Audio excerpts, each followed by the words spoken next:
Durante a tua vida, por que é que fez o que fez? E por que é que deixou de fazer o que deveria ter feito? Qual é a tua obra? Quando você se for, o que vai ficar?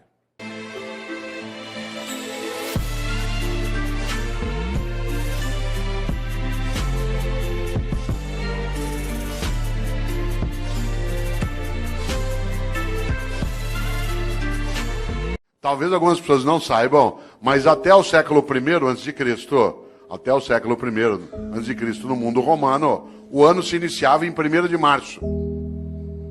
O ano se iniciava em 1º de março. O primeiro dia do ano era 1º de março. E o último era 28 de fevereiro. Foi Júlio César que alterou o calendário e colocou janeiro e fevereiro no início do ano. Pouco a pouco o mundo foi adotando o dia 1º de janeiro como o primeiro dia do ano. O único país do mundo em que o ano continua começando em março é o Brasil, né, que é um país clássico, né, um país clássico que não aceita essas modernidades de Júlio César, e para nós, não é março, ainda não começou, né? Olha que coisa interessante. No entanto, no passado se usava o último dia do ano, que no caso era 28 de fevereiro, para pensar sobre a vida. Os antigos, no mês de fevereiro, usavam o final do ano para pensarem sobre o que tinham feito e o que deveriam fazer. Nós passamos a fazer isso com dezembro. Quando se aproxima 31 de dezembro, alguns e algumas têm o hábito de pensar naquilo que fizeram. Isso é típico de algumas religiões, entre elas o judaísmo, o islamismo e o cristianismo, que tem uma ideia muito forte na vida. Tenha você ou eu religião ou não, há uma questão séria nessas religiões. Elas têm uma coisa chamada juízo final. O que me assusta na ideia de juízo final não é o fato de ser final, mas o fato de ser juízo. Porque na crença dessas religiões, insisto, acredite você ou não, essa é uma questão tua privada, há algo decisivo. Elas acreditam que ao final da tua existência, a divindade vai te chamar no canto e falar, vem aqui para um particular. Seguinte, durante a tua vida, por que é que fez o que fez? E por que é que não fez o que não fez? Aliás, por que fez o que fez do modo como fez? E por que é que deixou de fazer o que deveria ter feito? Essa é uma pergunta séria. Os cristãos construíram, a partir da influência judaica, uma percepção.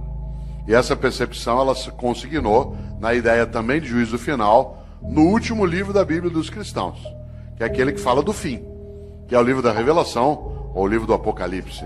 E se você observa, lá no livro do Apocalipse, no capítulo 3, versículo 15 e 16, os cristãos escreveram, Deus vomitará os mornos.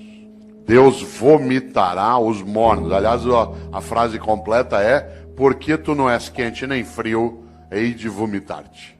Olha que frase forte. Conhece gente morna? Gente que não é quente nem fria, gente que é mais ou menos, que é quente ou frio não, que não cheira nem fede. Sabe gente morna?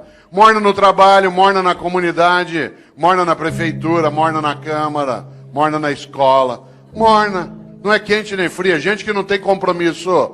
Mais ou menos compromissado, mais ou menos competente, mais ou menos servidor, mais ou menos religioso, mais ou menos político, mais ou menos. Deus vomitará os mornos. Sabe aquela pessoa que é morna? Morna no casamento. E aí, como é que está o casamento? Ah, ruim com ele, pior sem ele. Morna na comunidade. E aí, como é que está o debate em Campinas sobre a política? Ah, vamos levando, né? E aí, lá na prefeitura, vamos ver o que dá, né? E a escola, como é que está? Não sei, vamos ver. Falta pouco para eu aposentar. Deus vomitará os mornos. Gente que é morna na amizade. Você vai apertar a mão dela, com licença, ela dá só a pontinha do dedo. Você aperta aquela minhoca desmilinguida. Você vai abraçar, a pessoa abraça meio de lado, meio parece que tem nojo. Sabe gente que economiza afeto? Pessoas que esquecem que afeto e conhecimento é uma coisa que se você guardar, você perde. Gente que é morna na cidade, morna no casamento, morna no serviço público. Morna, não é quente nem fria. É morna na religião. Conheço gente, por exemplo, que vai a um culto ou a uma missa. Um dos meus sobrinhos é pastor presbiteriano aqui em Campinas. E às vezes a gente brinca, né, sobre isso, curiosamente. Porque tem gente que vai a um culto ou a uma missa e escolhe o horário da missa, por exemplo, pelo tamanho rápido que ela tem. Se eu vou à missa das 10, naquela igreja que o padre faz uma missa rapidinho, então vai para quê? Ou você acha que teu Deus é tonto? Você chama ele de todo poderoso e ele não sabe que você escolheu uma missa curta. Atenção, Deus vomitará os mornos. A vida é muito curta para ser pequena. E nesta hora, uma das coisas que dá inutilidade, superficialidade a uma vida é aquela em que a pessoa não percebe e nem pensa qual é a obra que ela tem.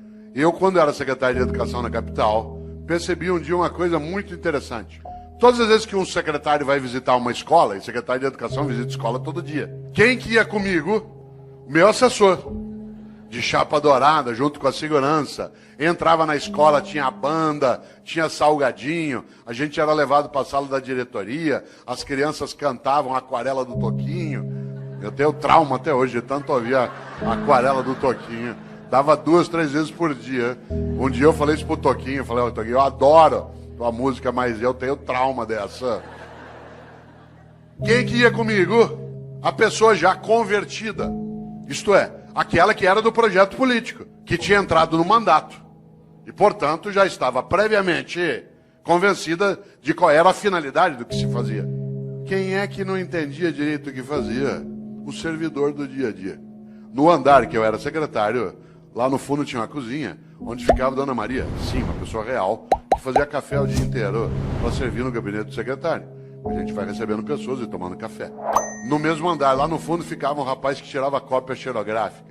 No andar de baixo ficava a contabilidade, onde se fazia a nota de empenho. Sabe o que a Dona Maria achava que ela fazia na Secretaria de Educação? Café. Sabe o que o rapaz que tirava cópia xerográfica achava que fazia na Secretaria de Educação? Tirava cópia xerográfica. A moça que fazia nota de empenho achava que o trabalho dela era fazer nota de empenho.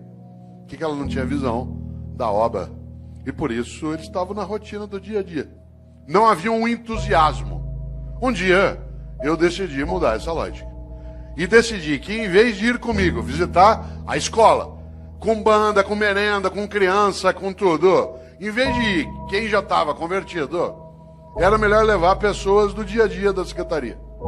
A primeira que foi comigo foi Dona Maria. Com uma novidade. Primeiro, andar no carro do secretário. Segundo, no banco de trás. Terceiro, joelho com joelho. E ao chegar na escola comigo, chegar lá na escola, em vez dela ir fazer o café e servir, ela ia ser servida. E ela entrava e via a banda, e via as crianças, e via a reforma da escola. Vocês não fazem ideia. Quando Dona Maria voltou, a partir dali era outra Dona Maria. De repente ela entendeu uma coisa, que o que ela fazia na Secretaria de Educação não era café, era educação. E aquilo que ela fazia, que o jeito dela de fazer educação era fazer café, virava escola, criança, cidadão atendido. No dia seguinte ela viu o rapaz do Xerox que passava o dia inteiro naquela máquina fazendo aquele gesto. Ele ficou boquiaberto, porque ele não fazia ideia que o que ele fazia não era tirar cópia, o que ele fazia era educação escolar. E o jeito dele fazer educação escolar era nos ajudar, tirando cópias. Vocês precisam ver a moça, que fazia nota de empenho.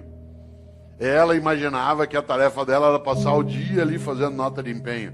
Quando ela viu que as notas de empenho viravam reforma, criança, comunidade, criança brincando, estudando, ela ficou boquiaberta. O que ela não tinha entendido? O propósito. O propósito. Isto é, qual era a obra dela? A obra não era fazer nota de empenho, era construir educação escolar numa comunidade. Usar os recursos de maneira adequada para elevar a vida. A partir dali, tanto faz quem era o governo. Por isso, vida com propósito. Algo que é muito perigoso, que é gente morna. Porque essa gente morna, ela, de maneira geral, ela acha que o que ela faz é só aquilo como um emprego. Isso é comum. Isso é comum, inclusive, a pessoas que no dia a dia, você sabe, eles argumentam que ele vai ser mais ou menos, também pelo salário que me pagam. Você já imaginou esse princípio aplicado ao corpo de bombeiros? Tua casa está pegando fogo, já apagaram a sala, a cozinha. De repente você olha e o bombeiro está enrolando as mangueiras, guardando. Fala, onde você vai? 5 horas, é o meu horário. Então, mas está pegando fogo lá. Não, mas ó, é meu horário, me paga até essa hora.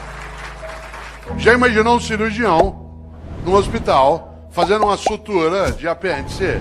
Tem que dar 20 pontos na sutura, ali no teu ponto de Mike Burns, para poder fechar direitinho, porque não tem equipamento para fazer laparoscopia.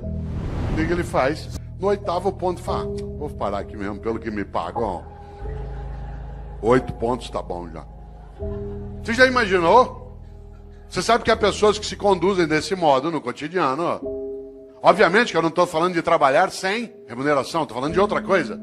Da capacidade de entender o quanto que a vida é muito curta para ser pequena. E algumas pessoas se apequenam no modo como se relacionam na atividade que desenvolvem. Por isso, volto eu aqui a uma questão. Qual é a tua obra? Quando você se for e você se vai, o que vai ficar?